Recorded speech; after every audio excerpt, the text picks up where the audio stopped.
Hello guys, আসসালামু আলাইকুম। আজকে আমি আপনাদের দেখাতে চলেছি একদিনে মসজিদ হওয়া নামক একটি মসজিদ।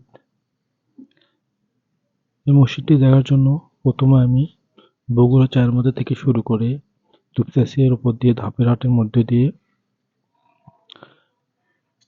জয়পুরহাট জেলার খিতলাল থানার অন্তর্গত এই মসজিদটি অবস্থিত। মসজিদটি নাকি একদিনে হয়েছে, তারই আজকে বিস্তারিত তুলে ধরব এই ভিডিওতে। চলুন ভিডিওটি দেখতে থাকি। সেখানে গিয়েই এক চাচার সাথে পরিচিত হলাম। চাচার মুখ থেকেই আমরা শুনবো আজকে এই মসজিদটির কাহিনী। চলুন চাচা কি বলে একটু শুনি। ওয়ালাইকুম। আচ্ছা, এই মসজিদ আমরা শুনছি যে হচ্ছে একদিনে তৈরি হয়েছে, এটা কি আসলে একদিনে হয়েছে? না না না, হ্যাঁ, এটা কি আপনারা নিজেরাই তৈরি করছেন? আর নিজেরা মানে হয় যে ব্যবসা ছাড়া বালুটা এখানে কার মাজার আছে? ওই যে একটা মাজার দেখা যাচ্ছে। ওরা হলো রেলজি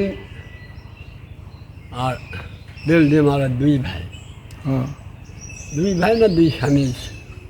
এলা জঙ্গল আছে, বহু জঙ্গল আছে, ওই পাশে জঙ্গল না?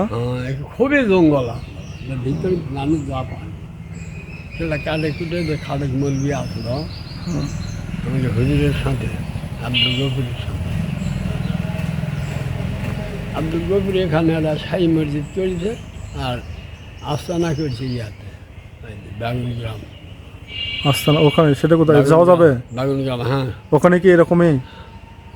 না, ওখানে তার একটা আজবাস আছে সেখানে। এই রাস্তায় যাওয়া যাবে? হ্যাঁ, এখান থেকে ইটাখোলা থেকে